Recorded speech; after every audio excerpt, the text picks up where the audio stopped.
Muito bem, olá meninas, boa noite, sejam muito bem-vindas à Maratona de Lives. E hoje o tema é muito especial. Não sei se você já pensou, né, que você dormir bem, você pode estar prevenindo tanto o câncer de mama, né, o início de um câncer de mama, como você também pode estar prevenindo a recidiva. E é muito, às vezes a gente fica preocupado, né, com coisas muito pequenas ou coisas, né, detalhes, tipo de medicação, tipo de chat, que nem a gente falou ontem sobre alimentação, e a gente esquece o básico, né, que o básico muitas vezes é dormir bem, ter uma boa noite de sono, um descanso, e a gente vai falar sobre isso hoje. Eu queria dar meu boa noite a todas vocês que estão já assistindo. Tem meninas aqui que já estão maratonando a maratona mesmo, ou seja, viram todos os dias. Eu já vi aqui a Vilma todos os dias, a Isa, a Tati também todos os dias. Então, parabéns para vocês, meninas. E lembrando que dá tempo, tá? Recém começou e vocês sabem que essas lives aqui elas têm uma duração mais ou menos de 40 minutos, pode ser um pouco menos, pode ser um pouco mais. Mas eu queria que você já colocasse, tá?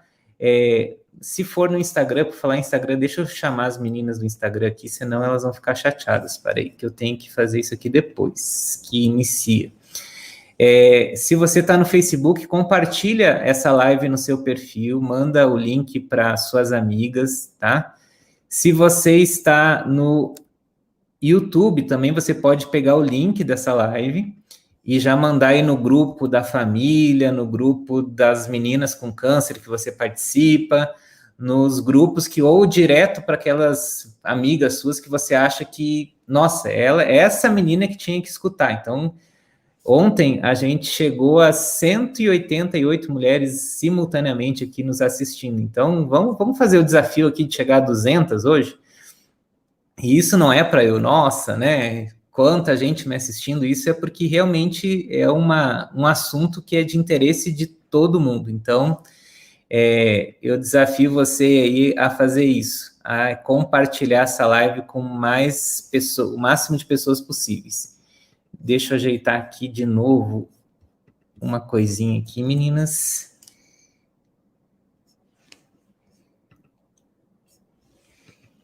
E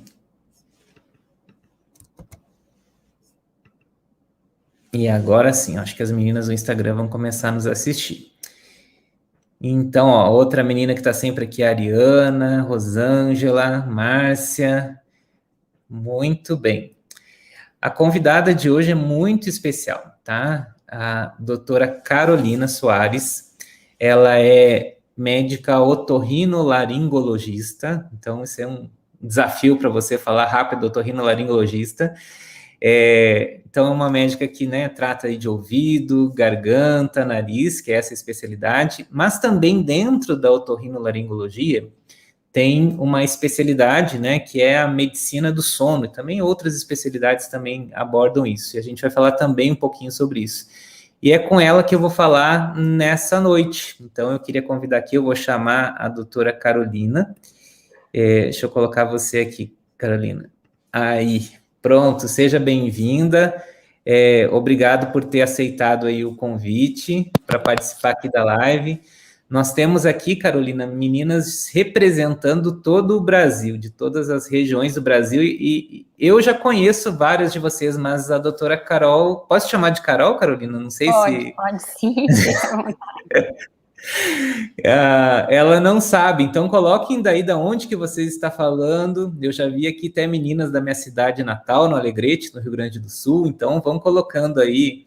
E tem meninas também, Carol, de outros países aqui nos assistindo. Então, essa mensagem nossa, ela se expande aí até Portugal, Irlanda, e se você é de outro país, coloca aí, porque a gente tem curiosidade para saber até onde chega. Mas, Carolina, fala para a gente o que é uma médica do sono, se é isso mesmo que eu falei, se é uma especialidade separada, é uma área de atuação, como que foi sua formação até chegar aí?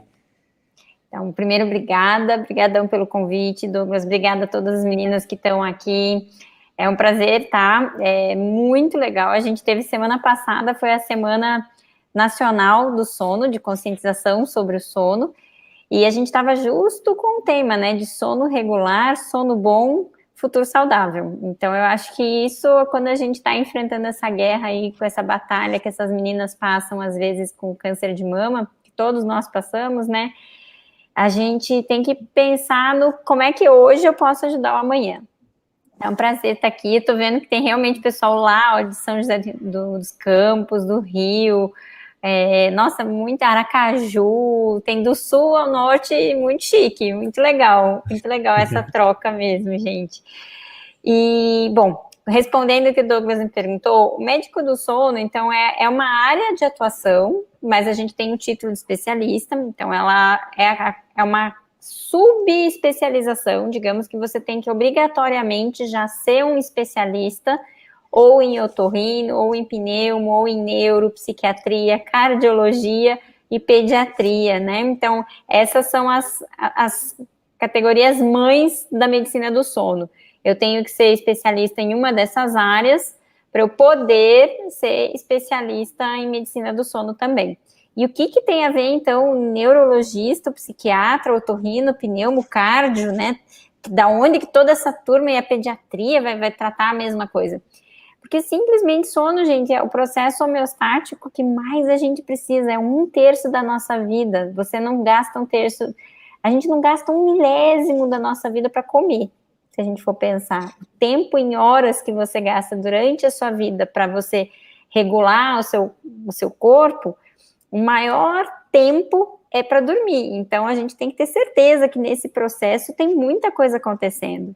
E nisso, eu como otorrino, a gente ficava muito na história do ronco, da apneia, da busca das obstruções, de estar obstruído, não tá. E aí eu fui estudando, pensando na apneia do sono, só que daí a gente vê que a apneia do sono, hoje a gente sabe até que se eu sou mais ansiosa, eu tenho mais apneia, aí a gente vê que a gente tem muita gente que acha que tem insônia, na verdade tem apneia ou tem distúrbio de movimento. Então, é impossível você entrar numa área que é tão vasta, porque o sono tem mais de 100 patologias do sono, sem você se aprofundar de verdade. Então, tem que acabar depois da residência, que são 3 anos de otorrino. Aí eu fiz 1 ano de uma pós-graduação na Unifesp, daí fiz a pós-graduação já junto com o meu mestrado, e agora eu estou fazendo doutorado, né, na USP, ainda nessa área de otorrinolaringologia mais voltada para sono, apneia do sono.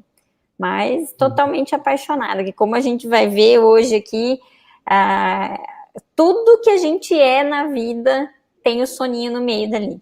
A interligação de sono com tudo, a gente fala, não, mas aí você vai falar que sono tá ligado em tudo. Tá mesmo, não tenha dúvida. Muito bem, não é à toa, né, que já vamos colocar o Instagram seu, talvez seja o mais fácil, né, de guardar, né, médica do sono, né? Então, se você... eu já olhei esse Instagram, tem várias dicas lá, né? Então, assim, você já pode começar a seguir a doutora Carolina. E vamos começar bem do princípio, Carol, você disse que, né, 1/3 da nossa vida normalmente a gente passa dormindo, mas por que a gente dorme? Qual que é a importância do sono e quais são as funções do nosso corpo que só muitas vezes são realizadas quando a gente está dormindo? Então, assim, o sono, quando a gente fala processo homeostático, fica aquela coisa difícil, né? Então, o nosso corpo, ele precisa ter um equilíbrio. A gente tem gasto e a gente tem que repor algumas coisas, né? E durante o sono, a gente vai ter 4 estágios que vão ter funções diferentes, né, Douglas? No geral, a gente pode dizer que no sono a gente faz a faxina do corpo e a faxina do cérebro. É um grande faxineiro nosso corpo. E a gente já vem de fábrica, né, com a nossa carga genética que tem um reloginho biológico. Então, a gente tem que entrar, as células do nosso corpo precisam dessa faxina e os órgãos também. Então, a gente precisa do sono para ter imunidade, então os nossos linfócitos não vão funcionar bem se eu não tiver aquele horário que a célulazinha pede, olha, tem que estar no escuro e agora eu preciso receber esse tipo de vitamina, digamos, e eu não recebo, vai dar caca na imunidade. E aí a gente já começa a pensar, opa, imunidade de câncer começa a se ligar. A gente tem os telômeros também, que é onde a gente conserta os errinhos genéticos que podem acontecer ou já virem. E o telômero, se eu não durmo, ele não desenrola e enrola bonitinho. Então, ele não consegue trabalhar para limpar o nosso DNA. Então, a gente quando eu não durmo direito, eu tenho uma maior tendência a ter alguns erros, que a gente pode pensar até na oncogenia, né? Mas qualquer erro genético metabólico pode crescer dali. O nosso fígado vai precisar, então todo o metabolismo de açúcar, de gordura, ele precisa também de alguns sinalizadores que vão ser liberados durante algum sono profundo. Para crescer, a gente precisa do sono profundo chegar num estágio que tem liberação do GH, né? E esse GH, ele tem intercalação muscular, tecidual. E a nossa memória também precisa. Então, a memória, o corpo, o cérebro precisa. Então, a fadiga mental, a irritabilidade, né, aquela coisa que a gente pode ter muita sonolência, tudo isso depende de um bom sono. Então, basicamente, para a gente ser saudável, manter o equilíbrio das ideias, o equilíbrio do peso, o equilíbrio da imunidade, tudo precisa dormir bem. E você falou algumas coisas aí que tem tudo a ver com mulheres né, que desenvolveram câncer, né? Muitas vezes. Imunidade tem a ver com câncer, correção do nosso DNA tem a ver com câncer. Você falou também agora de obesidade, tem a ver com câncer. Então, assim, e muitas vezes a gente fica, né, preocupando com essas coisas isoladas e a base de tudo era uma noite bem dormida. E eu te pergunto, assim, existe um padrão de sono ideal?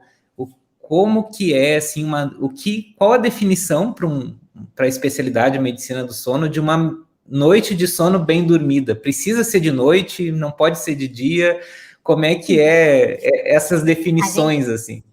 O que seria o ideal? O ideal é que eu satisfaça a pressão de sono que eu tenho, que é minha, né? Então, aí a gente pode ter alguns padrões individuais. Então, tem gente que precisa dormir 8 horas, tem gente que precisa dormir umas 6 horas e meia, mas na média, para dormir legal, eu tenho que atingir uma média aí de 7 horas. Então, tem uma questão para o adulto isso, né?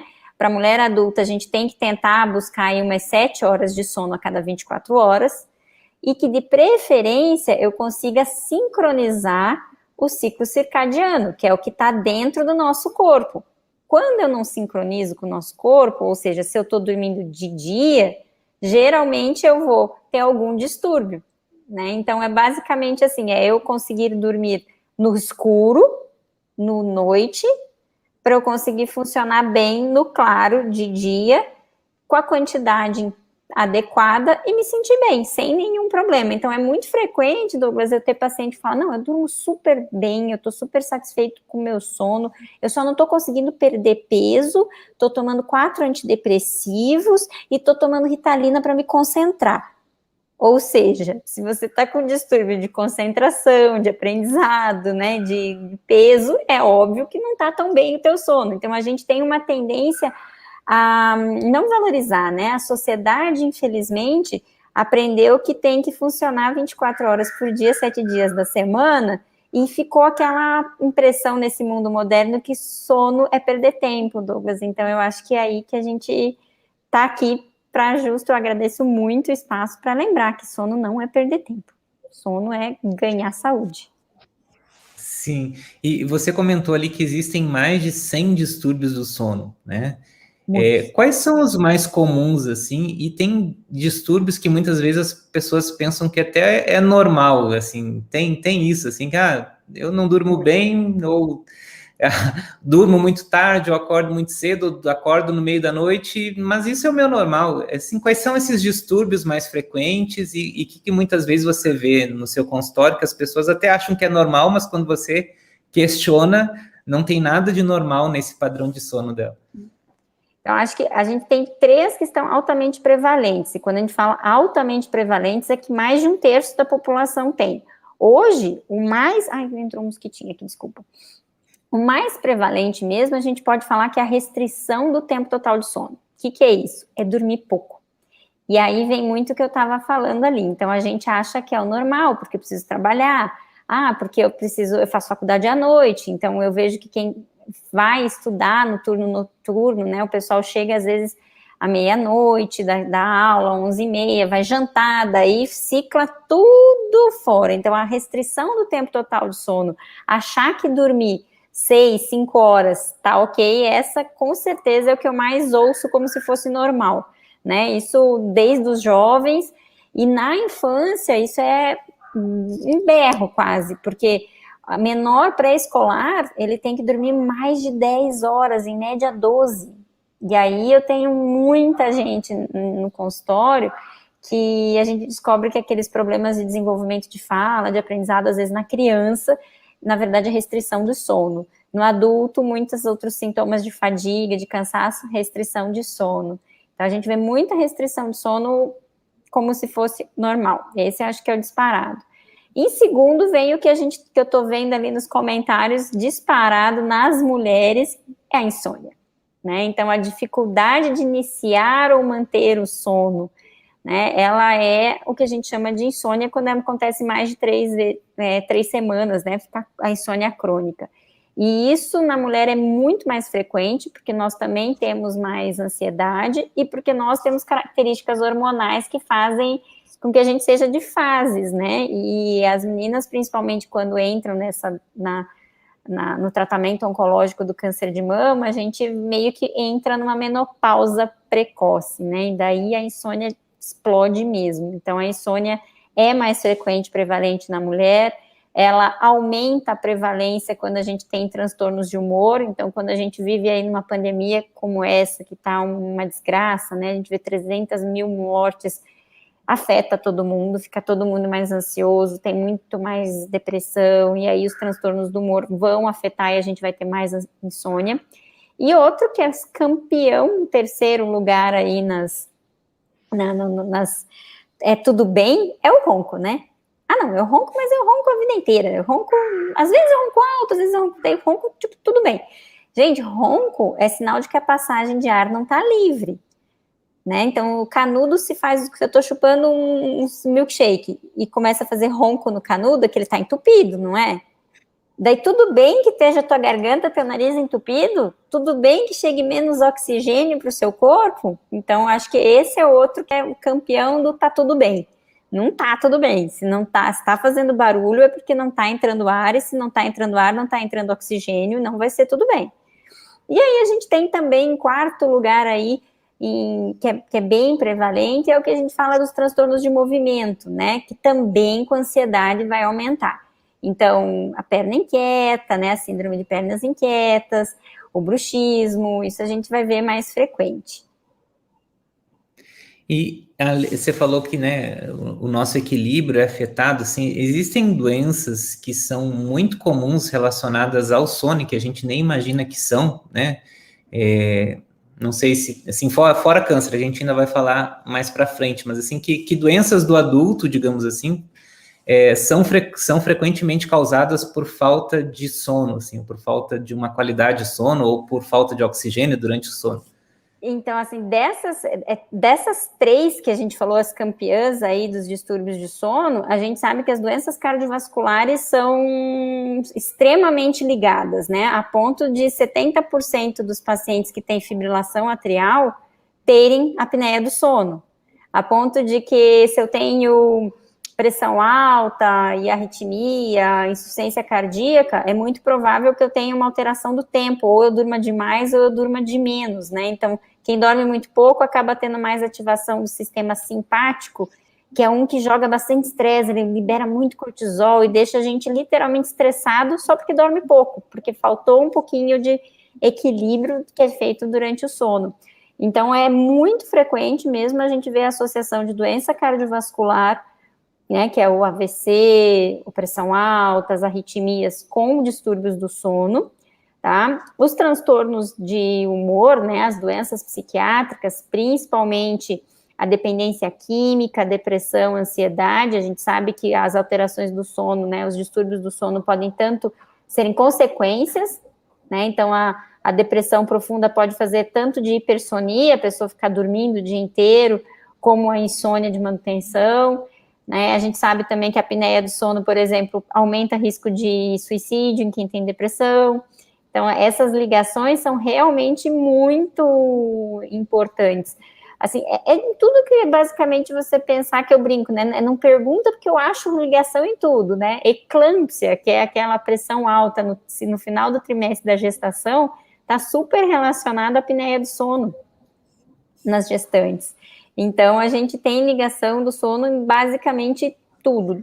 Alzheimer, mais Alzheimer em quem dorme pouco ou quem tem apneia, né? Porque a faxina do cérebro, tirar as placas beta-amiloides, são no sono.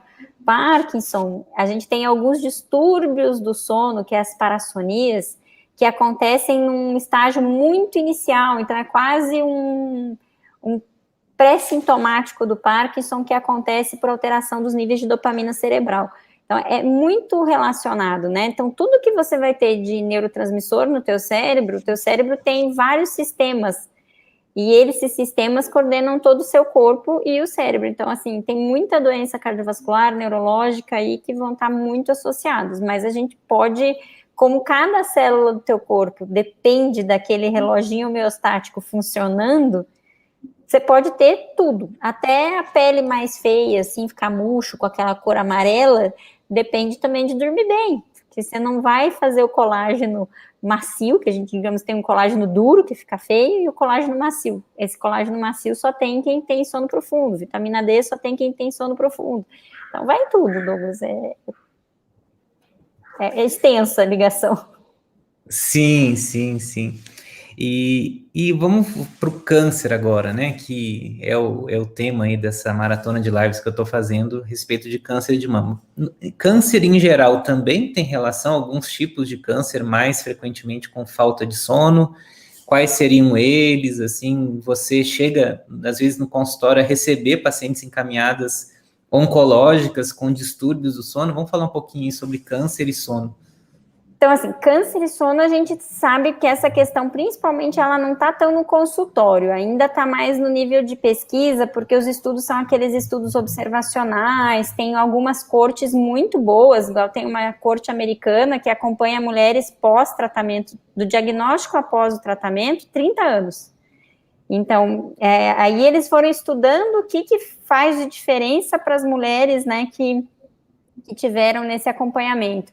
Mas a maioria da relação da causa mesmo, a gente ainda está mais ligada a essa cronobiologia que a gente chama, essa coisa do relógio, do sistema circadiano, que precisa de claro e de escuro e de desligar e ligar, né? Então, as células precisam. Quando a gente não faz isso, aumenta, assim, alguns tipos de câncer.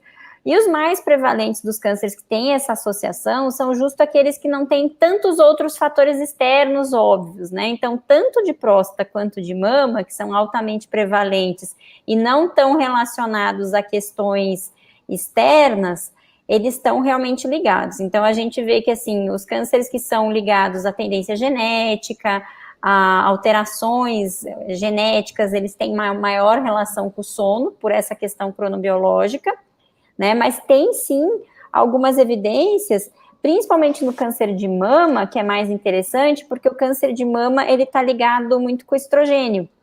E o estrogênio está muito ligado com a melatonina, que é o hormônio do sono.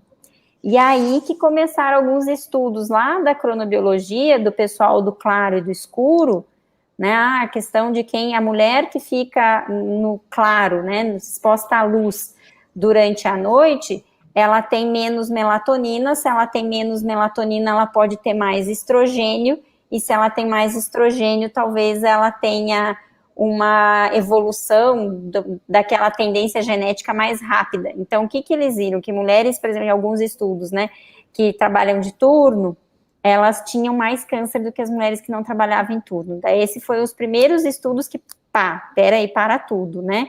Só que essas mulheres, elas também têm obesidade, e a obesidade também aumenta estrogênio, que também aumenta câncer.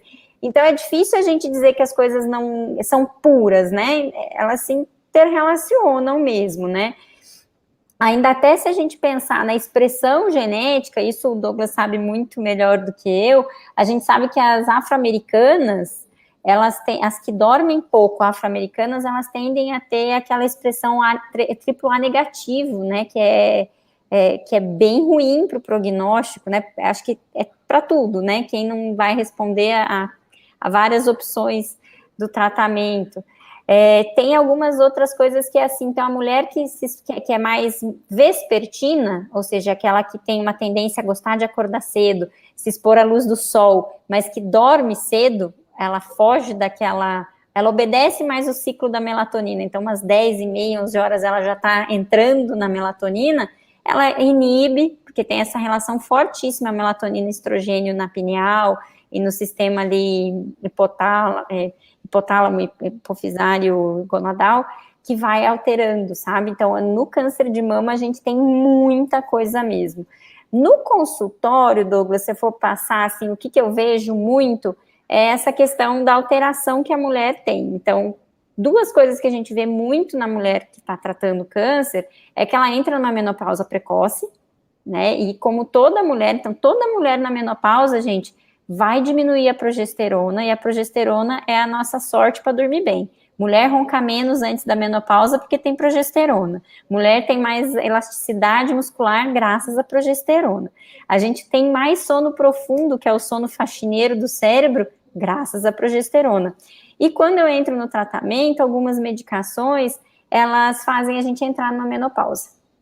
E aí a gente tem alteração, além dessa alteração de diminuir a progesterona, que isso o Douglas também pode até me ajudar, o foco é mais estrogênio, mas acaba reduzindo a progesterona junto, mas a gente tem, com essas medicações, com o tratamento, tudo, a gente também tem um aumento da temperatura corporal, e aí quando aumenta a temperatura corporal, a gente vai ter menos sono profundo, porque o sono profundo gosta de frio, tá? A gente também vai ter o principal fator que eu vejo no consultório chegar, a questão da insônia causada muito em relação da ansiedade. Então, toda a insegurança, todo o medo, todo, né, a gente fica, acho que é muito, o câncer de mama é uma coisa visível, né, então ele afeta a mulher, a insegurança da sexualidade, a mudança da sexualidade, porque nesse tempo todo vai mudar, né? Então, lembrar que a libido também está ligada ao bom sono. Então, se eu não tenho sono, eu não tenho libido. Daí, se eu não me sinto sexy porque eu operei, ou porque eu estou fazendo um tratamento, ou porque eu estou, né? Então, a gente vê quantas alterações elas passam. Então, no consultório, quando eu vejo paciente oncológico, é raro, é muito raro. A gente vê a maioria sendo medicado por qualquer outro colega. É bem poucos que chegam assim para a gente estudar. E vai permanecer, né, Douglas? Então, o tratamento não é só a radioquímio. Eu vejo bastante insônia por ansiedade ali no tratamento, mas tem uma chance enorme de cronificar, como várias das meninas estão comentando com a gente, porque vai inibir o hormônio longo prazo, e geralmente aí a gente vai ter o processo de envelhecimento natural que vem junto. Sim, é interessante da progesterona, né? Basta ver, por exemplo, mulher na gravidez inicial, por exemplo, né? Aquela sonolência que dá na gravidez, e as custas da progesterona em altas doses ali para manter o bebê, né? Por outro lado, no tratamento de câncer de mama, 70% dos cânceres são hormonais positivos, e o tamoxifeno, ele bloqueia os receptores, e o anastrozol, ele impede a formação do estrogênio e da progesterona, né? Então, é complicadinho mesmo. Que mais que eu te perguntar? A insônia, ou necessariamente todo o distúrbio de sono, ele tem que ser tratado medicamentosamente, porque não sei, você está vendo aí os comentários também, o que tem de mulher colocando aqui, eu tomo isso, eu tomo aquilo, e se eu tomo isso e não durmo, né? Tem um monte de medicamentos aqui que foram citados nos comentários. É isso mesmo, assim, como que você vê o uso de medicações? Será que a gente não está tendo um excesso hoje em dia do uso de medicações para dormir? E às vezes até no consultório aqui comigo, né, o paciente, doutor, eu não estou dormindo direito, eu não estou conseguindo me dar um remédio para dormir, não dá nem chance de a gente, muitas vezes, conversar um pouco, né? Se você disser que já não, muitas vezes já vem médico. com remédio tomando da amiga que estava tomando e funcionou, e ela quer tomar aquele mesma medicação. Como que agem essas medicações? Vamos ampliar um pouquinho, assim, todas são iguais, existem indicações específicas, como que Primeira você coisa, então vê vamos isso, focar Carol? na insônia, que eu acho que é pelo que a gente está vendo, e é o que a gente mais vê mesmo aqui a restrição do tempo total de sono. Então, primeira coisa, insônia não se trata com medicamento. Tá, mas por que usam?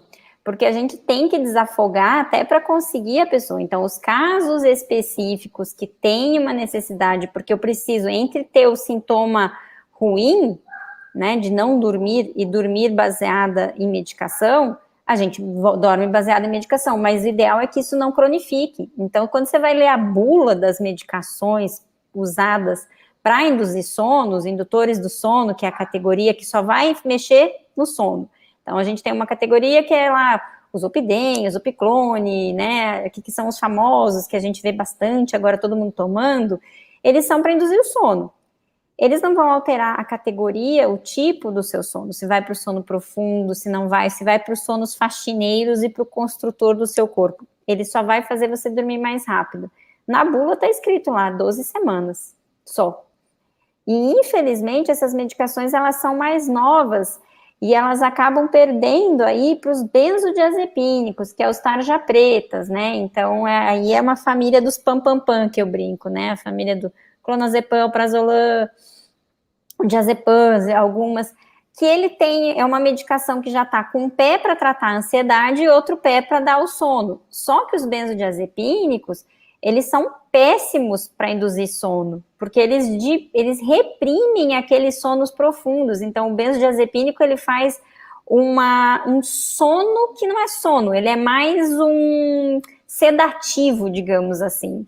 E sedar é diferente de dormir. Então, se eu tomar uma anestesia geral para uma cirurgia, não quer dizer que eu estou dormindo. Eu estou mantendo um estágio de sono que não é o sono completo. Nosso sono tem que fazer 5 vezes os 4 estágios ciclando. E isso é o sono completo. Tá? Então, quando a gente toma algumas medicações, elas bloqueiam. Em vez de ajudar, elas podem acabar piorando. Por isso é muito importante saber quando é a hora. Nossa, eu estou com pânico. A mulher que está com pânico, a pessoa que está sofrendo de crise de pânico, ela precisa ser salva da ansiedade. Então, aquele tarja preta vai ser necessário para aquela fase. Mas a gente tem que identificar o que está acontecendo, qual que é o fator, tratar e mudar. Né? Então, não é, eu preciso de remédio para dormir, tomo e acabou e parou de funcionar, aumento a dose, eu mudo a marca, ou mudo o sobrenome do remédio e vai continuando. O principal seria a gente descobrir o que está fazendo eu não dormir. Se é por ansiedade, se é por alteração metabólica, a gente tem como melhorar. Então, assim, a mulher que a gente está na menopausa sabe que tem que dormir mais fresquinha, tem algumas coisas que ela tem que fazer de higiene do sono diferente. Então, a primeira coisa é fazer higiene do sono, fazer restrição do tempo de cama, fritar na cama não é legal, fazer relaxamento. Então, as pessoas às vezes, eu tô super com medo de não dormir. Então, quando eu tô super com medo de não dormir, eu coloco o nível de estresse lá em cima. Eu libero todas as catecolaminas, tudo quanto é coisa ruim que te deixa em alerta, você libera toda vez que tá pensando nisso. Então, como é que é uma estratégia para não pensar nisso? Fazer alguma coisa que relaxe, né, que tire a tua atenção e que te dê prazer. As telas, elas são usadas como esse mecanismo, porém a luz inibe a melatonina, então não é o melhor jeito. Por isso que a gente fala em ouvir música no escuro, fazer exercício respiratório, buscar oração, né? Então aquela oração que às vezes não precisa orar lendo, né, a Bíblia. Você pode orar realmente só conversando com Deus, silenciando e tentando respirar melhor. Os exercícios respiratórios, os alongamentos, então a insônia, ela é muito melhor tratada adequadamente quando eu descubro o que no meu corpo ou no meu cérebro não está funcionando direito e tento fazer aquela sincronia, né? Hoje mesmo eu atendi uma menina que ela está no tratamento e a gente chegou num estágio do tratamento que chama restrição do tempo de cama. Então, todo dia ela falava que ela dormia 2, 3 horas no máximo. Beleza, então já que é só isso, você vai dormir a 1, você está autorizada a deitar 1 da manhã e acordar às 5. Não, doutora, mas eu falei, mas por que isso? Para aumentar a pressão de sono e tentar sincronizar. Afinal de contas, ela não dizia que ela só dormia 2 horas e meia? E não é por eu duvidar que ela não durma, é que às vezes ela dorme 1h30 no começo, meia hora no meio e mais 1 hora no final. Quando a gente força o sono a se juntar inteiro, talvez eu ganhe um ciclo completo de sono que estabeleça ela na homeostase melhor do que um monte de picadinho. Então, é muito importante a gente procurar mudar essa ideia de que é o remédio e entender que tem medicação, que muitas vezes é necessária a medicação, mas às vezes eu estou tratando a minha ansiedade, a minha depressão com remédio, e não o sono. E aí eu não fazer uma associação errônea, que é, eu estou tomando tal coisa e mesmo assim eu não durmo. Mas aquele remédio não foi para isso, né? E as pessoas, às vezes, infelizmente, as pessoas nem sempre estudam, assim, o mecanismo de cada medicação.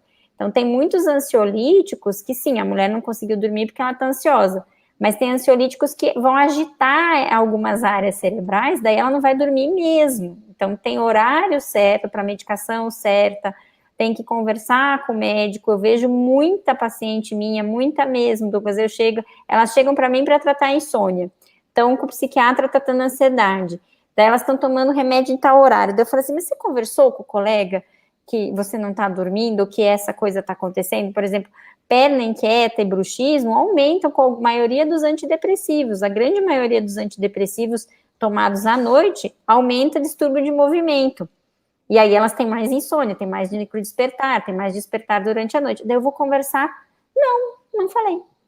Então a gente tem que se reeducar, e eu fico muito feliz de ver um oncologista pensando no sono, porque ele está em tudo, né? Então como é que eu vou tratar o coração se eu não sei como é que dorme? Como é que eu vou tratar emagrecimento se eu não sei como é que dorme? Como é que eu vou tratar câncer?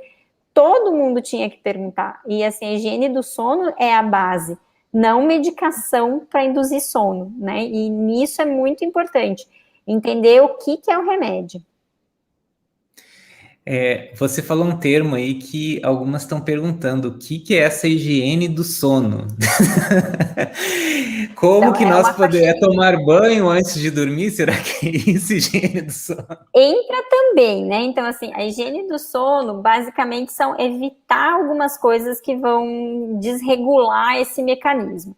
Então, higiene do sono é você procurar ter rotina de acordar e dormir nos horários meio que sempre. Para quê? Para a gente ajustar o reloginho interno ao reloginho externo. Então, regularidade no horário de deitar e acordar é um primeiro passo da higiene do sono. Tá? Eu acho que esse é o mais importante. E procurar mesmo no final de semana não passar de 2 horas do horário normal. Então, dia de semana eu durmo às 10, sexta e sábado, às vezes eu durmo à meia-noite. Dentro de 2 horas de variação, ok. Mas não inverter, né? Daí sábado eu vou dormir às 2 da manhã, porque daí isso é o contra-higiene, isso é sujeira no sono.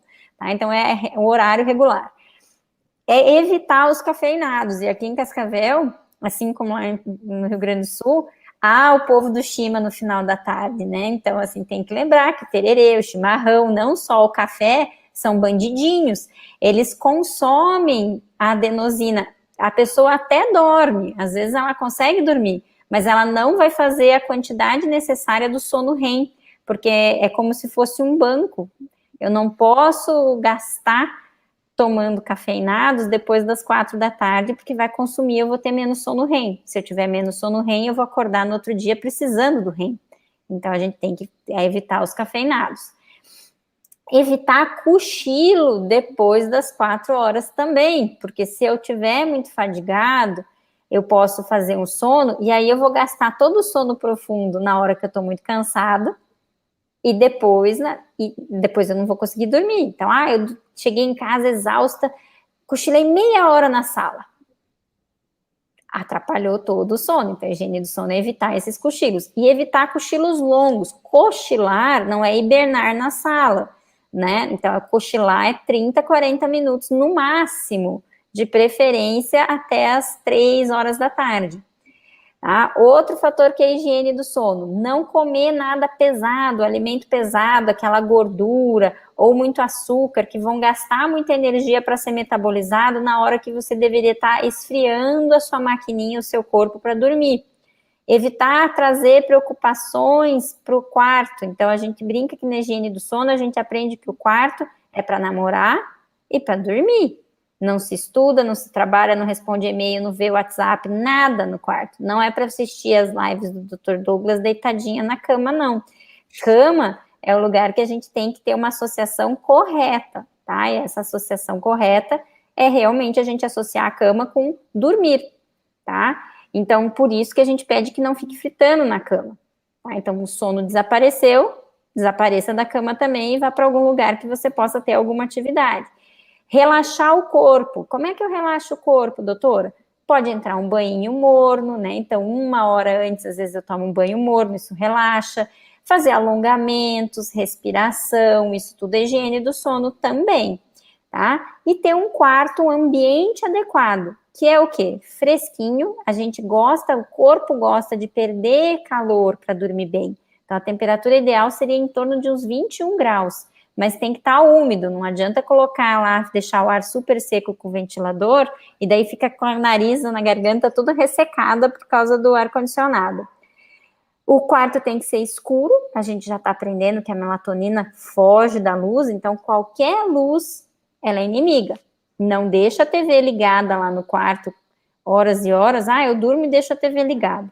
Não deixa, o ideal é você aprender a dormir, a nem ter TV no quarto, né? Quarto escuro e silencioso. Então, assim, eu brinco que eu tenho uma paciente que esses dias a gente tirou o cachorro que podia entrar no quarto, né? Que a insônia melhorou.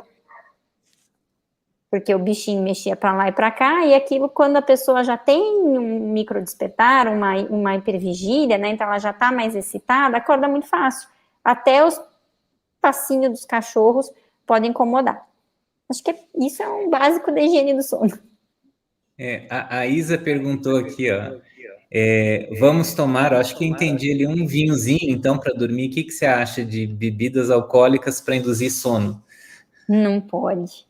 Não pode. Então, assim, o vinhozinho, os cardiologistas sempre liberaram, né? Tem que ser o vinho tinto e tem que ser um cálicezinho. Eu brinco que é aquela antiga, né? Essas taças novas, bonitas, de 250 ml, não, tá, gente? É cento e poucos ml, é 120, 130 ml só que faz bem. E o álcool, apesar dele relaxar a musculatura, então o álcool ele faz muito um efeito parecido com relaxante muscular, que o pessoal gosta às vezes de tomar, né? Usa o que não é inventado para tentar dormir. Então, ele dá uma sonolência, ele relaxa o corpo, e a gente consegue pegar, às vezes, mais fácil no sono. Mas ele corta mais o sono, ele faz desidratação, então vai ressecar toda a via aérea, a chance de ter mais distúrbio respiratório, porque ele relaxa demais o músculo. Então, o que faz a gente roncar? Nada mais é do que os músculos da língua e da garganta moles demais, relaxados demais. Ele vai fazer roncar mais, isso vocês podem ver. Então, o álcool é para um happy hour, digamos assim, umas 3, 4 horas e uma quantidade pequena, né? Lembrar que a gente está ainda com a pandemia vendo alguns surtos, né? Surto de consumo de álcool, e lembrar que para a mulher, por exemplo, a gente considera 7 porções de álcool, né? Mais de 7 porções de 150 ml de destilado, 7 cervejas, mais de 7 latinhas, isso já é provável dependência.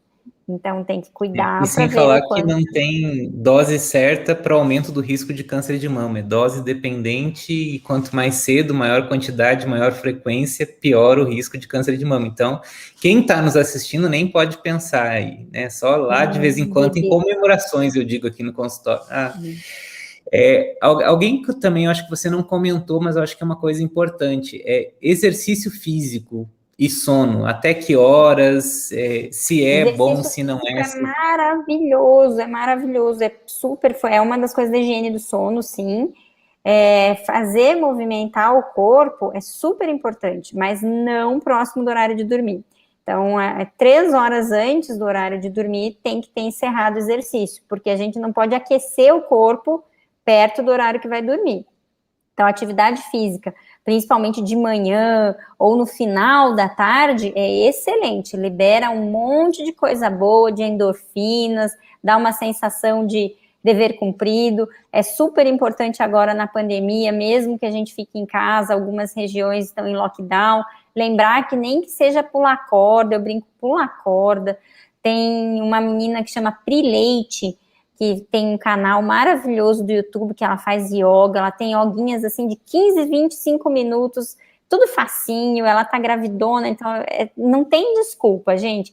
Pelo menos 20, 30 minutinhos todo dia mexe o corpo, mas não tão perto do horário de dormir. Então, o pessoal, às vezes, de CrossFit, fica até as 10 horas para bater as metas lá do CrossFit, isso não, tá? Porque senão a gente vai adiantar o reloginho biológico. Então, até umas 7h30 esteja saindo da academia. Outra coisa que me perguntaram aqui é a respeito de... Bom, DG foge um pouquinho de tema, mas é uma curiosidade interessante. Sonhos, assim, tem gente que sonha demais, sonha de menos. Qual que é a relação aí dos sonhos com o bem-estar? Existe isso? Foi uma pergunta que me mandaram aqui. Então, assim, a gente tem que ter o estágio que sonha. Isso é um problema quando eu não tenho. Então, aquele sono REM e a transição para ele é ricas em sonho. É muito ruim não sonhar, tá? O sonho, eu acho que a ele gente não falou dos estágios. Pode falar um pouquinho, Carol, dos estágios? Daí você já complementa com isso. Então, vamos assim, então, a gente tem alguns estágios do sono. O estágio 1 de sono é aquele que, se acender a luz, é o cochilo na frente do sofá, que se alguém trocar o canal, você percebe, mas você não estava acordado para saber o que estava passando no filme, né? Então, é um estágio que algumas intervenções no ambiente ainda, qualquer estímulo auditivo ou visual, ainda te perturba. Esse é um estágio que é muito leve e que ele deve ser menos de 5% do tempo total que a gente dorme. Tem o estágio 2, que é um estágio que ele é mais... Ele vai descarregando as baterias, né? Ele não tem tanta função, a gente sabe que a mulher até tem uma maturação mais cedo, as bebês meninas, elas têm estágio 2, aparece mais cedo para as meninas do que para os homens. É bem engraçado isso. Ele é mais o modus operandi, a gente tem mais relacionamento das funções automáticas, assim, autônomas do corpo relacionadas a isso. Aí vem o estágio 3, esse é o top de importância, né? O sono de ondas lentas, que é como se o corpo entrasse em coma, você tem a liberação do sistema parasimpático, então a frequência cardíaca, respiratória, resistência vascular periférica, tudo vai ficar lento, até o xixi para quase de ser produzido, porque como você não vai ter o fluxo quase sanguíneo está bem baixo, o xixi até diminui. Nesse horário aí que a gente tem liberação de muitos hormônios, hormônio leptina, que dá saciedade, do GH, a melatonina está fazendo o pico dela, a testosterona está sendo liberada também, faz conversão da vitamina D3 para D3, para você ter vitamina D. Então, esse estágio é super importante. Ali a gente já tem um pouco de sonho também. E tem o REM. O REM, o teu corpo é como se tivesse desligado. Desligaram todos os músculos do teu corpo. Mas a cabeça volta a 1000. Então, é onde a memória é como se fosse uma limpada no computador da nossa memória. O que é memória importante é reservada e o que é memória fajuta vai embora. E aí, é mais ou menos isso que o sonho é. Então, o sonho, ele é uma busca das memórias que não encaixaram, digamos, sabe?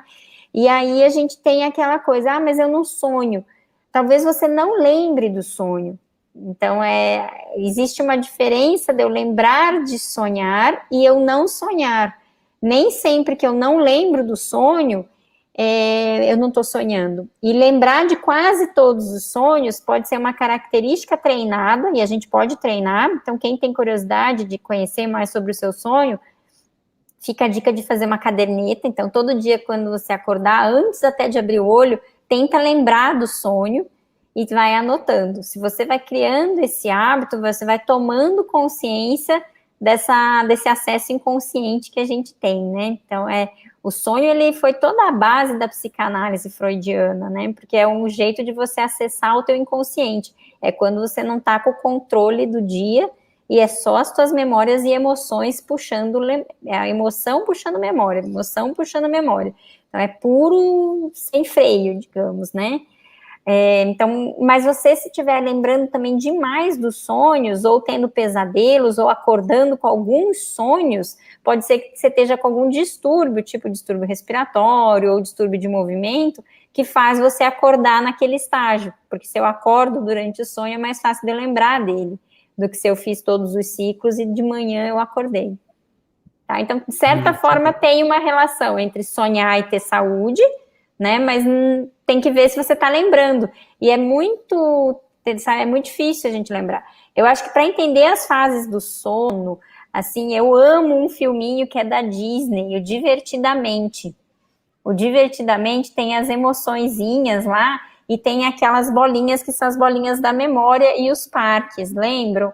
E aí tem o trem do sono, que é o sono REM, onde ele funciona muito explicando como que é o nosso cérebro, e ele é muito fundamentado na neurociência, é muito legal aquele filme, eu acho bem bacana. Legal. Assisti faz pouco com as minhas meninas pela não sei quantas vezes, né? Então eu tenho 3 crianças, então eu tô sempre renovando de novo os filmes. Para encerrar, e a gente não quer tomar assim muito seu tempo, a gente já está aqui, já 50 minutos, passou rápido e eu aprendi um monte, obrigado mesmo, Carol. Como que você tem que ser encaminhada para procurar um médico do sono, você pode procurar um médico do sono espontaneamente, e explica um pouco também, tem aquele exame que é a polissonografia, né, que a pessoa fica dormindo lá na clínica do sono, como é que funciona mais ou menos assim a rotina aí de uma médica do sono no dia a dia? Então, assim, a pessoa que tem, né, distúrbio do sono, então, um que a gente esquece de falar, porque ele não é tão frequente, mas é a sonolência também. Então, se eu durmo pouco, se eu durmo mal, se eu não estou satisfeito com com quanto que eu durmo e do jeito que eu durmo, ou no outro dia eu estou sonolento fora de hora, eu posso procurar o profissional. A gente tem pouquíssimos profissionais médicos do sono. Médicos do sono habilitados no Brasil são menos de 500. Então, falar para as pessoas procurem um especialista médico do sono é até meio injusto. Mas procurar médicos que tenham formação. Então, se você está com insônia, converse abertamente com o seu psiquiatra, com o neurologista sobre isso. Né? Tem algumas áreas, o otorrino, ele é capaz de tratar boa parte dos distúrbios respiratórios. Os movimentos, o pessoal também da neuro. Então, procure sempre que não espere agravar, não precisa, né, e tentar não fazer essa dicotomia do tá errado ou tá certo, né? Então, eu acho que o teu público já sabe muito o que é multidisciplinaridade. O sono tem muito disso. Eu tenho muito distúrbio que o paciente vai comigo e eu falo, beleza, agora a gente vai passar você para fonoaudiólogo e para dentista. Então, a gente não consegue porque o sono é muito multidisciplinar e a gente, às vezes, tem outras especialidades. Se eu tenho uma paciente com uma super insônia, que está com uma super ansiedade, eu preciso do psiquiatra junto comigo. Se eu tenho um paciente que está com alguns transtornos no meio da madrugada, lá, que é um distúrbio comportamental do REM, eu preciso do neurologista. Então, vai junto, né? Então, o médico do sono, ele é para triar esses distúrbios, mas nem sempre a gente trata tudo sozinho. Quando a gente tem distúrbios dentro do sono, ou que eu estou desconfiada que possa ter alguma doença do sono, eu preciso monitorar o sono. E os estágios do sono que a gente estava conversando, eles são atividades elétricas do cérebro. Então, existe um exame que chama polissonografia. Nesse exame é feita uma eletroneurografia, então são vários eletrodos grudados na cabeça para a gente registrar o ritmo do cérebro. E esse ritmo tem as fases certinhas do sono para a gente dizer. Ao mesmo tempo, eu vou estar registrando se chutou, se teve bruxismo, se parou de respirar, se o oxigênio diminuiu, então se está tendo arritmia. Então, ele é um exame que monitoriza várias funções do teu corpo por uma noite, porque o ideal é que a gente respeite o ciclo circadiano, então a gente vai fazer durante a noite. Esse exame, ele tem, assim, muitas indicações que só podem ser feitas no laboratório, mas o mais frequente mesmo é a gente ver para distúrbio respiratório. Daí esses equipamentos, quando eu estou pensando no distúrbio respiratório, podem ir até para casa do paciente, Douglas.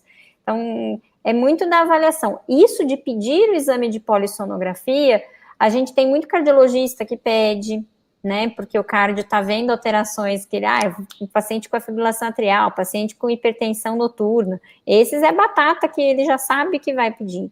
Mas tem vezes que o profissional não está seguro, né? Então, eu estou desconfiada, sei lá, que essa minha paciente que já está menopausada ou quimicamente induzida à menopausa, eu tô na dúvida se ela tá com perna inquieta, porque ela diz que mexe muito as pernas, ou se é insônia mesmo. Aí o médico pode também pedir, né? Mas às vezes é mais legal a gente fazer uma avaliação multi antes, né? Então, basicamente, eu tenho muito paciente que vem direto e muito paciente que faz a polissonografia para triagem, e daí o colega passa para encaminhar. Olha, eu recebo muito encaminhamento de cardio, gastro, neuro. Esses são os que mais encaminham. E agora de mastro, pode se preparar. Ai, ai, mas gratidão mesmo pelo seu tempo, pela sua disponibilidade. Eu aprendi muito aqui nessa live. Eu queria que você deixasse aí sua mensagem final para as meninas. Eu acho que eu fiz as contas aqui, mais ou menos olhando por cima, quase 150 meninas estavam nos assistindo simultaneamente. Então, isso fora as que vão assistir depois, né? Quando ficar disponível lá nas minhas redes sociais, e eu também vou te marcar lá quando eu colocar alguns videozinhos. Eu geralmente coloco vídeos menores para cada uma dessas orientações. Então, queria que você deixasse a sua mensagem para elas, né? E agradeço mais uma vez a sua participação aqui com a gente, Carol. Então, primeiro, muito obrigada, agradecer. Falo demais, né, Douglas? Desculpa se a gente tem muito.